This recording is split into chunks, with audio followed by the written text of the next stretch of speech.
Psalm 121 then, a song of ascents. I will lift up my eyes to the hills. From whence comes my help? My help comes from the Lord, who made heaven and earth.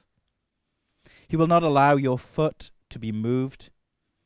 He who keeps you will not slumber. Behold, he who keeps Israel shall neither slumber nor sleep. The Lord is your keeper. The Lord is your shade at your right hand.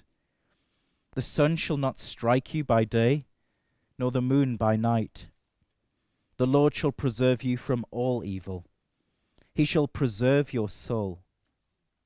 The Lord shall preserve your going out and your coming in from this time forth, even forever. Amen, and thanks be to God for his word.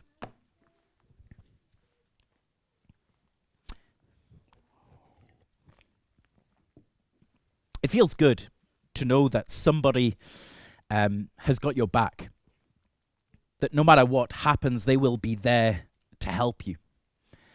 Whether that is mum and dad as you're growing up, whether it is a good friend as you go through life, having somebody who will be there for you gives you a boldness and a courage for life. I think of the incredible public services that we have living here in England. One night we had a beeping carbon monoxide alarm, and no joke, within about 6 or 7 minutes of making an inquiry, we had two fire vans pull into the street, a crew of about 20 men, and we felt deeply ashamed because there was absolutely nothing wrong, but at the same time, we felt totally secure in knowing that when there is a need, we can call 999 and the firemen will be there. Whether there is a health need, we can call 999 and the ambulance will be there. Whether there is some threat or danger, some crime happening, we can call 999 and the police will be there. And I don't dismiss any of that in what I'm about to say, because all of it, I would say, is the Lord through that instrumentation, protecting and helping us as his people. He works in this way, but still we worry. Still we're fearful.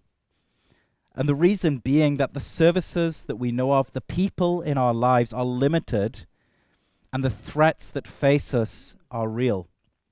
And in this, it is as though we continually forget, as I've just mentioned, that in and beyond all of these securities that we have is the Lord who made heaven and earth, and he has made commitments to you as his people. Where does your help come from? It's my first heading and question. This is the question of the psalmist in verse 1 as he looks up to the hills. And it's difficult to know, as he's looking here to the hills, from what perspective he gazes upon that hillside. Some people think he is here embodying vulnerability, the vulnerability of the pilgrim. He's on his way to Jerusalem, and as you make your way up from distant parts of Israel, you pass through the hillsides where there are robbers and there are thieves, and perhaps he's feeling nervous and he's intimidated by what could be lurking in the hillside. And so the psalm then would be moving from a place of nervousness to a place of relief as he looks up into the heavens. Perhaps by contrast, he's contemplating the end of men's natural strength, the strategic advantage of the hillsides, the fortresses that can be built on the hillsides, and then he's moving with a spirit of thankfulness to a greater joy in his possession, the one who reigns above it all. Or maybe by degrees, the psalmist here is moving in hope from the natural securities that he already enjoys, and we might think about the public services and the friends in our lives, and then he is moving to that great mountain, Mount Zion, where God will meet with him as he arrives, and then he is rising from Mount Zion up into the expanse of the heavens to the one who stands in and above all things.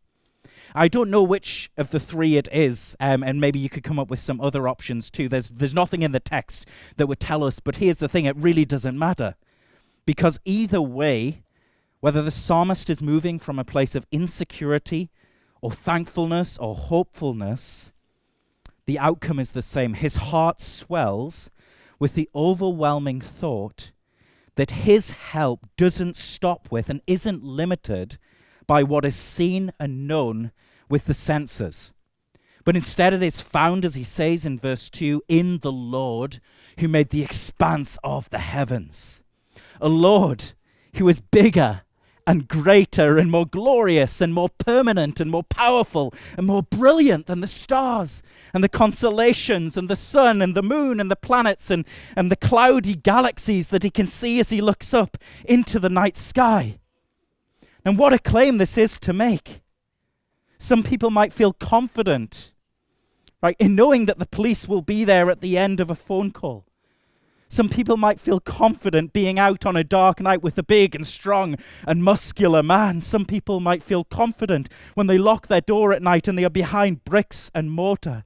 Some of us might feel confident with cutting-edge technologies that improve and preserve our lives. Some people might feel confident with military might and with brilliant minds, knowing that brilliant minds are governing our country and acting on our behalf.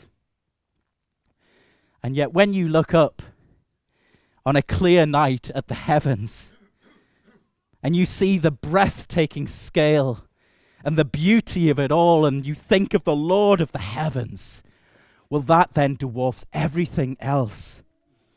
We hear it all of the time that whether you're an atheist or whether you're a Christian or some other kind of theist, we stand from this place, we look up into the universe above, and we realize just how small, just how insignificant we are before the glory of the heavens. To know that this is your helper, that this is your God, will put a spring into your step and metal into your soul. To be able to say, he, verse 2, is my helper. But isn't it kind of audacious? Like, people claim all of these other sources of strength and security and protection and help in their life. And the psalmist has the audacity to look up into the night sky and to think of the one in whom all things have their being and say, he is my helper. On what basis? Is it delusional optimism from the psalmist? Far from it. The psalmist here is exercising a faith that is based on the self-revelation, the condescension, and the promises of God. Important to see this in verse 4. What does he say? Behold, he who keeps Israel shall neither slumber nor sleep. There is a relationship that he is appealing to here. This Lord, the Lord of the heavens and the earth, the Lord of the planets and the stars and the galaxies, this Lord has chosen Israel, has covenanted with Israel to be their God. This Lord has shown his glory to them. He revealed to them through the hand of Moses, I am the one who in the beginning made the heavens and the earth. You say, on what basis can they trust this God? He showed them at that great redemptive event of the Exodus. He showed there that he was able to manipulate and maneuver the creation itself for the redemption of his own child. They saw the Lord there of the rivers as they were turned to blood, the Lord of the land, of the beasts of the field, the Lord of the heavens who railed down hailstones from the skies, the Lord even of the sun who was able to bring about that thick and impenetrable darkness. The psalmist, you see, he knows. He knows, and he is able to claim this Lord as his Lord because this Lord stooped down, revealed himself, showed his glory, and bound himself by covenant to be his God. And the question is, what about us? Are we rushing to the psalm because it sounds nice and comforting and then appropriating the blessing? And sometimes it seems like that's what people are doing. We rush to it and we just assume this is our God. Why should we? Why should the Lord of the heavens and the earth be our God? Are you an Israelite? Has God entered into covenant with you? Well, this is the good news of the gospel, isn't it? That the fulfillment of the covenant, the fullness of the covenant itself is the Word made flesh. God has made a covenant with his people in Jesus Christ, who fulfills the types and shadows, who takes away the sin of the people, who becomes blessing for the nations. By faith in Jesus, we have been brought into this covenant with Israel through the prince, through the king of the covenant. And so we can say, along with the psalmist, that he who keeps Israel is the one who keeps us. For we are now the Israel of God through Jesus Christ. And so we make this claim. There are many helpers in this life, and in them all the Lord is at work for his people. But beyond those helpers is the Lord himself, beyond, in all things, the Lord of the heavens and the earth. Where does your help come from? The Lord who made the heavens and the earth. And what does this mean then for a second question? And it means this, a confidence in all of life. Where can we escape from this Lord's presence? The one who has made the universe, all things material and all things immaterial.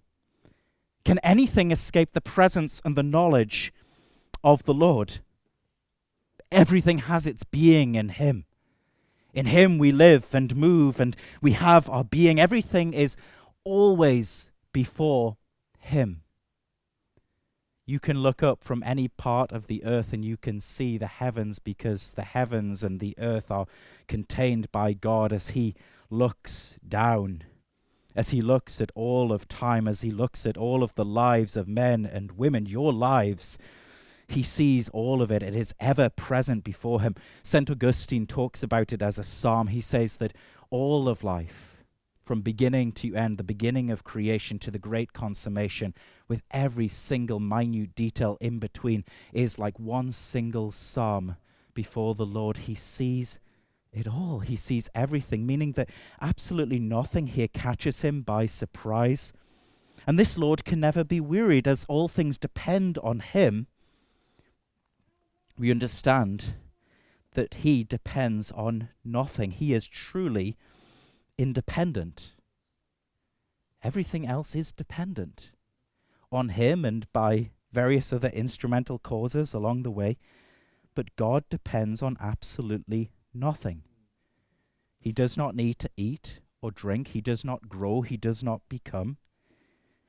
Meaning that he is inexhaustible, unending power and life. And so all things are ever before him. He cannot be wearied. And so he doesn't slip. And he is never forced to act as he looks at all of creation, meaning that he is able to govern with a perfect peace, justice, competence, and love. And so he says, "Behold, he who keeps Israel shall neither slumber and sleep. All things are before this inexhaustible God," including you, that he has made this commitment to. So whether then we think of extreme physical phenomenon, as he talks about the sun, which could take a life by day with dehydration and exhaustion, especially as you are out on the journey, or whether we think of extreme physical phenomenon at night, the moon, and maybe he has in mind here the frost that would come and the hypothermia that would also take a life. He's saying that none of this is a danger, none of this is a threat to you, because he will be nearer still to you to defend and refresh and guard your life in verse 5. This Lord who has all things before him is more, I said this recently, but is more interior to us than we are to ourselves. He is there at our right hand. We have our being in him. There is no sense in which we escape him. And so certainly the sun and the night they are no danger to us. And we could actually think as well of the moon in terms of unseen and insidious threats. It's possible that he has in mind the heat and the frost, but also there was, throughout the history of the world up until recent centuries, the idea that the moon had this invisible effect on man and could create a kind of madness and a lunacy amongst him. And you might think, well, that's crazy talk. The thing is that as the scriptures are written, they have this idea within them. The New Testament twice talks about those with what is apparent as epilepsy, as those who have been moonstruck, those who are affected by the moon. Now, this doesn't mean that God is affirming some connection between the moon and our mental health, but what it does mean is that the Lord recognizes that we perceive a connection between the moon and our mental health. And what he is saying is, whether we are talking of extreme threats to your life, or whether we are talking of mental illness, mental threats to your sanity and your well-being, he's saying all of this is seen by the Lord, and he is there nearer at your right hand to defend and refresh and guard your life. Whether we are at home, he talks in verse 8 of going out and coming in. Whether we are at home bearing the responsibilities of the house, whether we are on the road and journeying with the risks of accident, whether we are at work or whether we are conducting business, the Lord, he says he'll be with you to see to your good. In verses 4 and verse 8, really what he is doing is he is bracketing the whole of human life. Just as we have said that all things are always before the Lord, he is now bracketing the whole of human experience. Going out and coming in, from the rising to the sun, from the cradle to the grave, from the rising to the setting of the sun, both now and forever. Verse 8, God will hold and bless and keep you. Now, does this mean we are like Supermen? And we're now like totally immune to all kinds of danger and harm? We can put on the Psalm 121 suit and go out, and we just don't need to worry about anything at all. Well, no, you'll note that throughout the Psalm he acknowledges the threats, the dangers, and the death is real. These are features of this life. And so in what sense can he say in verse 7 that the Lord shall preserve you from all evil? Well, I think the sense is this, that the Lord will never abandon you in all evil. The Lord will be present with you as you face all evil. At times he will be present to save. At times he will be present to strengthen you. In times he will be present to order things for your prospering, whether physical, mental, relational, or economic, but always with you, always about drawing you ever closer to himself. So you can say this, that though I suffer, it will always be okay. Though you don't know what lies ahead, it will always be okay. Though you are scared, it will always be okay. Why? Because he will not allow your foot to be moved. He who keeps you will not slumber. The one who keeps Israel shall neither slumber nor sleep.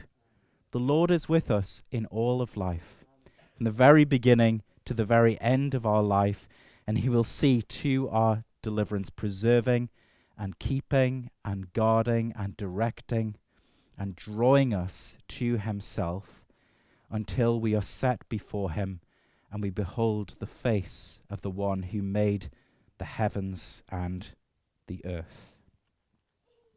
So here is a confidence for all of life. It's not that you're going to go out and feel like, well, it's okay, nothing can hurt me, but you can go out and you can say whether a pleasant or a bitter experience lies before me, nevertheless the Lord will be with me, and he will be blessing, and he'll be growing, and he'll be gathering me to himself in it all. And this gives you this confidence to live well before God. I was thinking about this over just last week as I was taking little Mary out to teach her how to ride the bike. We tried several, over the years, and I wasn't very committed. I wasn't a very good teacher, and it seems like when you begin to teach your little one how to ride a bike, they'll never get it, and there's all of this fear because you know that along the way they're going to get scraped and they might fall off and they might bump themselves, and all of this is a concern for a parent who loves their child. But you think about the options. Like, there is just not learning to ride the bike, in which you eliminate all of the risks, but then you are never learning, you are never riding the bike, you never have the freedom and the joys that the riding of a bike gives you to go out and to explore the world. The Lord is not holding us back here. from injury. He's not holding us back here from hurts. But what he is saying is, I will be there like a father who teaches the daughter to ride the bike. I'll run alongside you. And there are going to be times you're going to stumble and fall, and I'm going to pick you right back up. But I'm going to be there, and I'm going to run, and I'm going to allow you to go and to thrive and to prosper and to enjoy the bicycle. But in the metaphor, the bicycle is life. I'm going to give you now the confidence to go forth and live boldly before me, because I will be with you every step of the way. Where does your help come from? The Lord who made the heavens and the earth, who has entered into covenant with you. What does this mean for you? A confidence in all of life. And then a third, and just a brief thought, I want to end with this: Christ, our shield, as a third heading. I've said that there is no Lord without covenant, and that Jesus is the fullness of God's revelation and commitment to man. And so Christ, without Christ, there is no Lord who made the heavens and the earth for you. But the Christological interpretation of the psalm gives us even more here. And there is a kind of contrast as we work through the psalm with what he has pre the Word incarnate and what we have post the Word incarnate. And so he looks up in verses 1 to 2. He is able to look to the hills, and then he looks up to the heavens and the earth. And he thinks on verse 5 of the nearness of God who is at his right hand. But we, post-incarnation, we know not just the Lord of the heavens and the earth, but we know him as the one who has come down and taken our form and likeness, who has become to us as a brother, who has stepped into the skin, the flesh, the blood of Adam, to be now to us a second head, to be our older brother, to walk with us and to go with us in this life. And he talks of the surety of every step in verse 3. He's not going to allow your foot to be moved, but he demonstrates this in Jesus.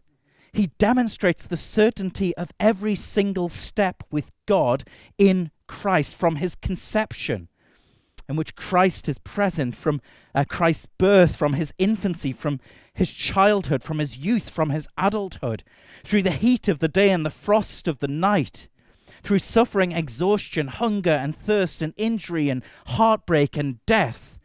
Christ has come and he has lived every experience, and he has walked every step and every stage of life for us, but also of the resurrection he goes through from conception to the grave, and he rises again. Why? Well, yes, to present a life to God for us, that we might be received by God forever, but also to reassure our hearts of God's presence and power in all of life. We're not afraid. We're not intimidated. We're not uncertain as we go forth in service before God. Why? Because we look up on a clear night and we see the glory of the heavens, and we say, this Lord, to whom all things are ever present, is there with us every step of the way. But also because we know that this Lord has walked this life ahead of us, so that every step that we take, he takes it with us. And wherever he has gone, we know that we will one day go. And so Christ sanctifies and consecrates the life of faith. And we go not only in the confidence that the God who stands behind reality is the God who will see to our safe ingathering, but we go in the confidence of the God who stands behind reality, who has stepped into reality, and who has lived and experienced every stage of life through resurrection into ascension, and so guarantees to us the presence and the power of God in every stage of our lives. And so we don't need to be afraid, and we can go forward with a confidence, and we can do bold and great things for the Lord, and we can try things, even things that might come with great risk. Why? Because our help is in the name of the Lord who made the heavens and the earth. And because this life has been lived and won for us, and we now go following in his steps, and he goes with us every step of the way. And he will see to it that our soul is never lost, that no evil ever penetrates to the depths, but will present us holy and blameless and above reproach in his sight. And we will enter the glory of the heavens, entering the glory of God himself. Amen.